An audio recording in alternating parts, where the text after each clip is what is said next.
Welcome back, everybody. Take a break with Stephen Shamus. What's up, Alex? Good to see you. Always a pleasure. It's starting to be freezing. Yeah, it's freezing cold here. I got my sweater on today. Oh my gosh. Oh my God. It's like it went from it just dropped off a cliff, Alex. Yep. Yeah, 70 to 50 in a day. I know. It's in the 30s. Yeah. 40s. Right. So, Alex, what are we talking about today? Yeah, let's hit some new hot books. Big news going around for She-Hulk. We mentioned a little bit of She-Hulk in our Bronze Age stuff, but there's a little bit more to it. Null, who is just continuously being hot. Those Venom books are hot. And then we're gonna start talking about some Star Wars books, because Star Wars comics have always been popular and expensive, but now that Mandalorian is kind of bringing things from the animated series, the comic series, things are starting to take off very quickly. Yeah, and more characters are starting to get introduced into the universe. And some of these books are really hard to find. They're obscure back issues from 15, 20 years ago. And all of a sudden it's hey, I want that character. And it's good luck. Yeah. Good luck trying to find these things. Okay. All right, Alex. So what are we starting with today? Yeah, let's talk a little She-Hulk. Oh, yeah, Dr. D. You've helped turn me into one seriously cheesed off She-Hulk. Yeah, so what's interesting about She-Hulk is it's been a character that's been around for 40 years now. Yeah. Right? 40 years, 1980. It's hard to believe, right? And it was sort of a background-ish character. And then over the last bunch of years, as Marvel has introduced a lot of these new characters into live action in the films, some of these characters that were long forgotten or sort of secondary characters are all of a sudden being to the forefront. And that's a character that's going to have a live action show. Yep. We believe it's Tatiana Maslany, although we don't really know where that's going to finalize. But she's a great actress. I mean, she could definitely pull it off. And so it's definitely pushed some of these books up. Interestingly enough, the original Savage She-Hulk #1 from 1980 is not a rare book. No. And I will tell you, even the John Byrne She-Hulk was not a rare book. We ordered a lot of copies of those. That book was very popular back in the day. Very popular. There are some interesting covers that they've done throughout the years that have really caught the attention, mostly John Byrne stuff from the John Byrne run. And that's really the run that people are looking for. So we'll sort of take it in chronological order. Obviously, the first book that we spoke about was February 1980, Savage She-Hulk #1, and introduced the character. There are 2,095 Blue Label 9.8s. Wow. There's 149 Gold Label 9.8s. There's actually 3 9.9s. So talk a little bit about the character that was introduced 40 years ago, Alex. Yeah. I mean, this is. I mean, it's classic comic book lore. It's Bruce Banner's cousin, Jennifer Walters. It's his cousin, She-Hulk. She-Hulk. The fun stuff about She-Hulk is Jennifer Walters can maintain her personality, her smarts, while she's Hulk. So she decides to stay She-Hulk pretty much throughout all of the comic book series. I mean, she used to be able to switch back and forth, and she was stuck as She-Hulk. But she's just like the movie Avengers movies. She retains her memory, she retains her smarts as She-Hulk. Lawyer, doing all that fun stuff. And I think when the Avengers Endgame movie and you saw the Bruce Banner's the smart Hulk mix, that resonated with a lot of people. Everybody really liked that the push of that characterization, and it really pushed this along to do a She-Hulk show. Right, and you definitely saw a lot more Mark Ruffalo. Yeah, in the Hulk in that last series. Yeah. So, and then there was an origin retold Byrne story that pink cover that stands out, that everybody knows, that Byrne cover. That book came out in May of 1989. There are 260 Blue Label 9.8s. There's 4 Gold Label 9.8s. That book is only about $150, I think, because they printed a lot of copies. And it's one of those books where as the price rose, people would send in more. There's a tipping point, between eBay fees and CGC fees and all the fees you have to pay. If a book isn't selling for $100 or more, it's not really worth getting graded, right? Yeah. And it was a book where it was it kind of hovered around $100 for a while. Nobody really got them graded. Then when it creeped up to $150, $160, $175, people started sending them to get graded, and the price kind of creeped down a little bit. There are 260 blue labels, like we said. So it's not like a low pop book, but again, it's not a rare book that's out there. But it is sort of a classic book. It's that classic style. It's the Byrne style. I think it will always be in demand. I'm not sure that that's the book to hit. You know, it's $550 for the Savage She-Hulk. It's $150 for this one. I think the next one is the one that really we should be talking about. The next series that came up in 2004. But before that, I want to talk about a couple of classic John Byrne covers. Yeah. The first is the Vanity Fair cover, where that's an unmistakable cover. It's Sensational She-Hulk number 34. It's December of 1991. It's about $190 in 9.8. There are 58 9.8s blue labels. There are 0 gold labels. That book is a classic book. It's a book that was even popular back then. You know, it was very risque back then, Alex. Yes. Yep. You know, that pregnancy on the cover, that Vanity Fair cover. Demi Moore cover swipe, if you will. Yeah, that was so that book sold even back then in 1991. It was a very, very popular book. The other one is a little bit interesting. It's a very risque cover. It sells even for a little bit more than the other one. It's from June of 1992, another John Byrne cover, Sensational She-Hulk number 40. There are 137 blue label 9.8s. There are 0 gold label 9.8s. That book also sells close to $200. Mm-hmm. That's the book where she's kind of like covering up nude on the cover. And at the time, that was very, very risque. Yeah. Yeah. So Byrne was pushing the envelope a little bit. Very much so. Yeah. And that was the kind of tongue in cheek of the book. Like, that is that character. She is a smart woman. But that was the tongue in cheek stuff. I mean, that's the bread and butter of that book. Right. Those two books have held up over time. Pops are not high on those books. So I would expect those books to rise as the show comes out, because like you said, as the personality is like, oh, I get it. That's the tone and tenor of the show. Yeah. That I think those two books in particular will be standouts. Then we get to the 2004 series, which I think is really where the most potential lies. Yeah. May of 2004, the Adi Granov cover. There are 69 blue label 9.8s, 9 gold label 9.8s. That book sells for about $180. That's sort of the modern era, the start of the modern era. Adi Granov really nails it. Again, very, very popular artist. Mm-hmm. That cover, he sort of nails it. I think in terms of stylistically, that's what you're looking at in terms of the current face and picture of the She-Hulk. Yes. Right. And then you get to the 2020 series. I will tell you that I'm a huge, huge fan of Joe Bennett's Hulk. Yeah. There's something about the way he draws Hulk. It's funny. I love his work, his line art. It's very busy. It's very, very intense. He's to me like the modern Hulk artist, even more so than anyone else, than Keown or anyone else. There's something about his line work, Joe Bennett, that really nails the Hulk. Yeah. And I just love his work. Immortal She-Hulk number 1. It just came out in November. Mm-hmm. There's no pop on it yet. To me, that would be a book that I'd be looking to buy. It just came out. Yeah. There's a Daniel Warren Johnson variant. Yeah. That just came out. There's a Simone DeMaio Empire variant. We'll talk about that down the road as those books start hitting the pop. There's an Alex Ross Timeless variant. There's already beautiful. 16.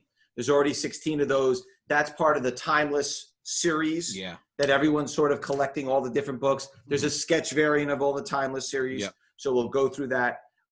There's an Inyuk Lee store variant. Those have just started to come out. And then obviously the second Prince we always talk about has a Joe Bennett cover. I'd pick up one of those. Joe Bennett is very, very well known for the Hulk. Yes. They were very, very smart to put him on She-Hulk. Love his work. I think that series, that November series, is a winner. We'll revisit that series months down the road when the pop report starts to fill up a little bit. Great. All right. So what do we got next, Alex? Yeah, we've talked about Null in the past, but let's kind of talk about more of his first appearance and, a little bit more of like, this guy's not going anywhere. No, the books are picking up steam. They're doing tie-ins. They're doing crossovers. Yes. They're doing special variant covers with Null on it. And it's really, really become a very, very popular character. There's been a lot of speculation with a lot of books We'll go through them. It's very, very hard to keep track of all of them. That's our job here for you today. There are a lot of versions of his first appearance. We're going to go through all of them one at a time. Yeah. Okay. So first appeared Venom number 3, which is also in terms of the legacy numbering, Venom number 168. First appearance of Null, August of 2018. It's a $275 book, but get this on the pop. 2,367 blue label 9.8s and 850 gold label 9.8s. Wow. That's a monster population, but it's still $275. Yeah. Venom was very, very hot at the time. The character was hot. The series was hot. Yeah. People were buying Venom at the time. So it's not that crazy in terms of the population for that book to be worth that kind of money. Where I think you're going to find value, Alex, and we'll talk about that in 2 seconds, is all the other variants with much lower populations. Yes. There's also something really, really awesome about that cover with the big giant Venom head. Yeah. That is very, very popular. Okay. So the second version that I want to talk about is the San Diego Comic-Con exclusive edition. It's the Ryan Stegman cover. It's the same cover, but it's the sketch version. There are 259 blue label 9.8s. There are 104 gold label 9.8s. And that book's about $250. So think about this.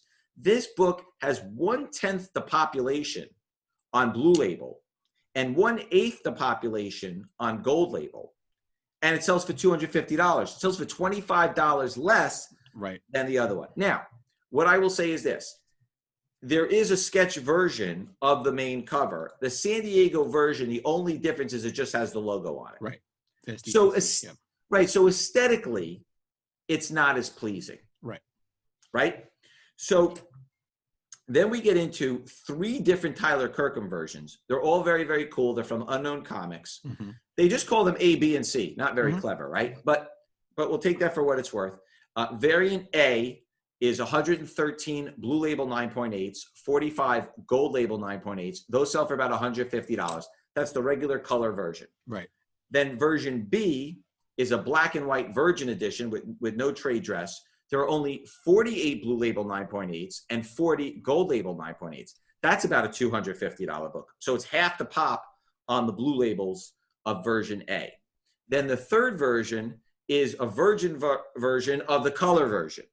That sells for about $200 with 46 blue label 9.8s, 44 gold label 9.8s. So almost the exact same pop as the black and white virgin edition. So again, sometimes you get these price discrepancies. They're anomalies. There's no way to account for it. So you don't know why the variance is there. Before we go on to the other versions of this book, wow, I tried to say that 5 times. Before we go on to the other versions of the variants of this book, what do you see with Knull down the road, Alex? Do you see him appearing in the Venom films? Do you see him in live action? Where do you see this character? I mean, right now, what we're seeing with announcements of like MCU and Venom and casting and everything, the sky's the limit. It really is. With the rumors that maybe we're going to see, Andrew Garfield and Tobey Maguire oh my God, Multiverse of Madness or in the Spider-Man movie. I mean, literally that opens up for anything. So will we see Knull in a Venom movie? Probably. I mean, where do you go when you have a movie like Venom that actually has nothing to do with Spider-Man? He's not in it. I mean, he's not an integral part. Where do you go? You're going to pull from the comics. Venom has a lot of stories, but nothing really substantial. So Knull's a great way to do it. Bringing in more symbiotes, that's another great way to do it. But in the Marvel Universe comic book series, I mean, he's a pretty important character. I mean, controlling symbiotes, fighting Silver Surfer through time. Like there's a lot of stuff there. And for a character that's only been around for a couple of years, he's not going anywhere. Speaking of Silver Surfer, I am shocked that they have not brought the Silver Surfer back since that last Fantastic Four film. I think there's going to be a Fantastic Four hidden gem in something soon. Something we're going to see in the next 2 years. They're going to tease and be in credits. They have to. Imagine they bring Chris Evans back as Human Torch. I mean, Multiverse of Madness, you can do whatever you want, right? Oh my God, that'd be crazy, right? So that brings us to some of the rarer variants. The Jorge Molina 1 in 25 variant, awesome cover. Beautiful. There are still 347 blue label 9.8s of that with 154 gold label 9.8s. That's a $465 book. So that book is really the top one. Wait till we start talking about the second and third printings. You'll get a kick out of this. Yeah. So that book is about a $465 book. Great cover. Then we get to the second prints. Yep. This is where it gets confusing. Pay attention out there because you're going to want to pick up the second, the third, and the fourth prints. Some seem to be much, much rarer than others, and I don't know if that's just, people not knowing the exact print runs or if it's just anecdotal evidence or what it is, but these are hard to find. I would pick them up raw and try to send them in out there. So the second print is the Ryan Stegman Absolute Carnage cover. That cover is awesome. Yes. Great cover. And that book came out in October. So that book came out, a little bit after the first print. The first print had originally come out in August. So it came out 2 months later. And there are 333 blue label 9.8s. There are 21 gold label 9.8s. That's about $100 book. So I think there must have been a lot of speculation on that book. Yeah. Because at the time the second prints were going crazy. So I think that book was ordered and that was it. So that's the first one. Then you get to the third print. This is the grand slam. If you can find the third print, that's the one you got to look for. We've talked about it before. If the retailers knew that the second print was really hot and they were trying to jump on it and sticking it on their shelves, then what you have there is the second print's on the shelves. I don't really need the third print. Yeah. Right? Yeah. So interestingly with the third print came out in November, about a month later. That's the Ryan Stegman Night King cover. And the Night King became a very hot character in and of itself also. Yes. And I think that's also what happened was. So I think the third print caught people short. Yep. Believe it or not, Alex, there are 963 blue label 9.8s. Jeez. There are 263 gold label 9.8s. And that's a $450 book. Wow. So it's got almost triple the quantities in 9.8s than the Jorge Molina variant. And sells for around the same price. Yeah, it's a new cover. It's new cover, Night printing. King. New crazy. Night King. Yep. And then there was a fourth print that came out 2 months later in January. I think that's a very, very low one. I would look for that one. That's the sketch cover of the San Diego Comic-Con book, but doesn't have the San Diego logo on it. There are 149 blue label 9.8s. There are 8 gold label 9.8s. And that book sells for about $160. So now you've been educated on Null. Yes. So take that education, go out and buy the fourth prints and the Jorge Molina variants. Yeah, definitely. Okay, we've come to your favorite time of the show. Me, I feel lukewarm about it. Yeah, I know. We know that. I think everybody feels that way. All right. It's cold out today, Alex. Warm up the hands. Don't break them. You ready? Mm-hmm. All right, here we go. It's Alex's pick of the week. Alex, what do you got for us? Yeah, it's holiday season, so got to talk about holiday stuff. We're going to be talking about Star Wars comics, but I think we should really bring up some Star Wars toys. Hasbro is doing holiday versions of Stormtroopers and their toys, but they're only exclusive to certain stores. So one of the holiday troopers is exclusive to Target. Another holiday trooper is exclusive to Walmart and GameStop, and I believe Best Buy. So if you want them all, you have to go to all 4 places, but they are extremely hard to find. I think I've been to 4 Targets and I've only found 2. Can you just order them online? You can order them online, but you're going to be paying a little bit of more money. You can order from Target online. You can if you got there in time. Sometimes they're sold out. A lot of times they're not. People do that. I bought on Target online that when they did the Back to the Future cartoon NECA toys, I bought those on Target, but now some of them are sold out. If they're sold out in the store, they're going to be sold online. eBay is the next best chance, but they're really neat. I mean, they're holiday. They're dressed like Santa Claus and stuff like that. They're really fun. But that's also going to be a collectible that you're not going to. I mean, it's the first time they've done something like that for action figures for Star Wars. So these things are going to be collectible. Well, now that you brought it up, not that I want to steal your Alex's pick of the week, but I'm going to do my Steven's pick of the week. Yes. I think the coolest holiday toy, now that you mentioned it, is the Lego Yoda.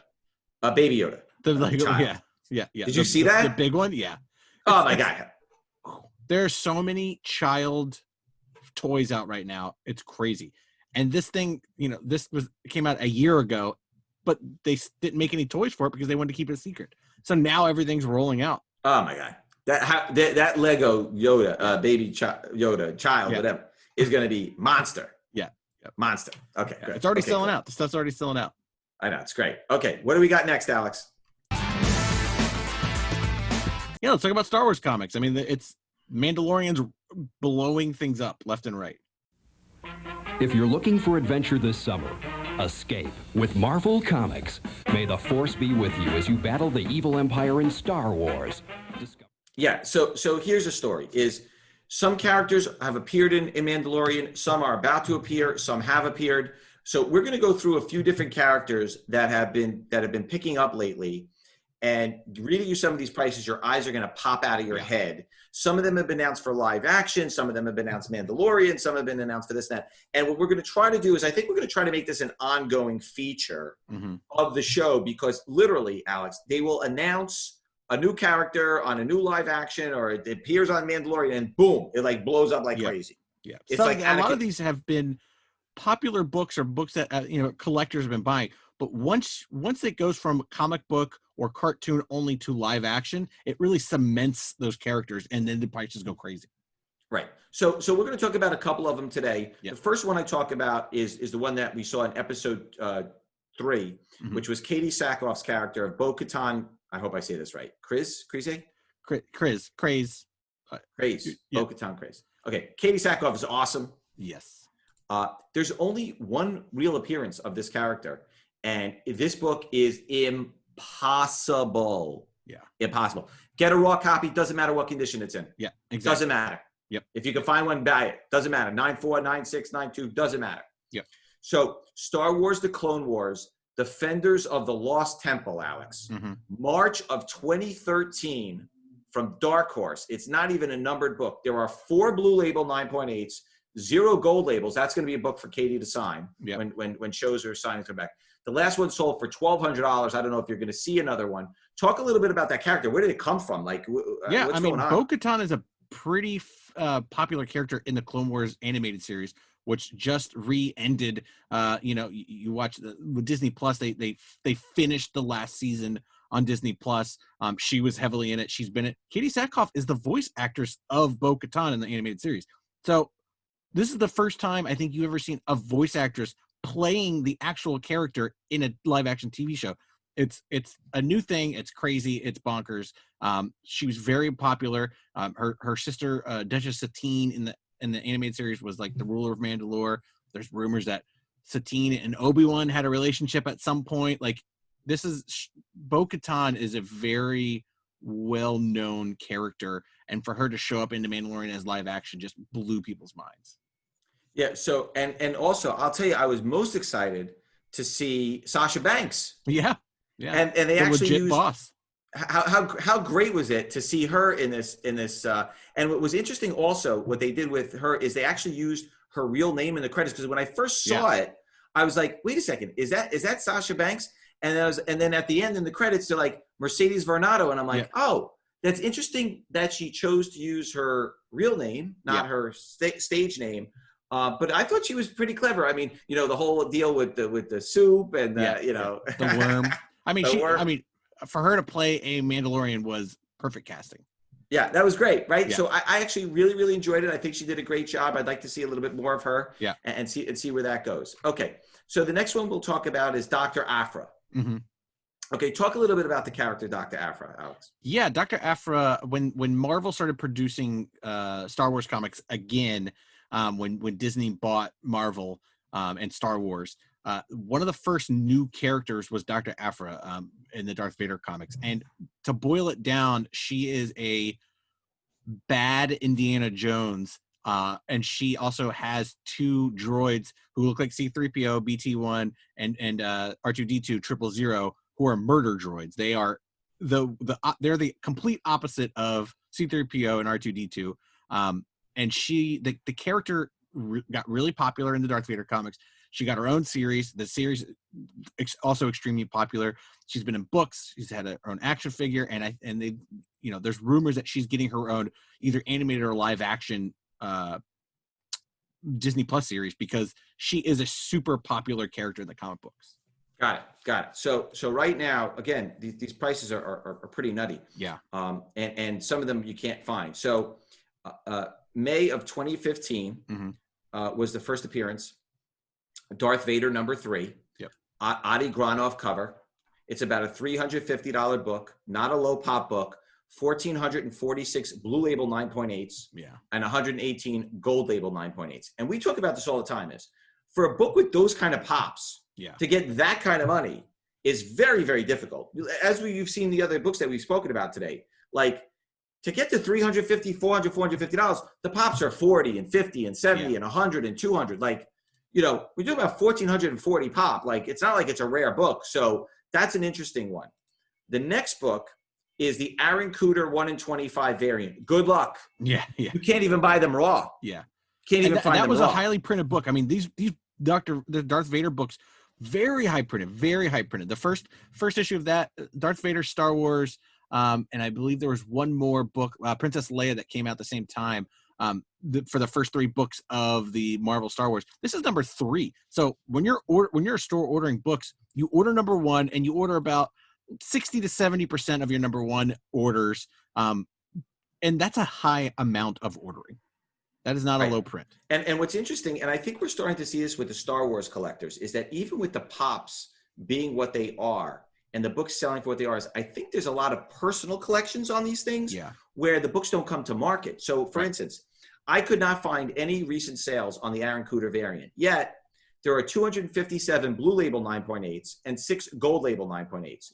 To not have any for sale with those pops, that's all personal collection stuff. 100%. And the raw book sells for about $25. So my advice out there is pick up the raw book. It's a great steal. It's a great deal. If you can get it, even in a 9.6, 9.8, get yourself a high-grade copy and send it in to CGC. Then they obviously did a second print. Which we all know about. It came out in June of 2015. It came out a month later.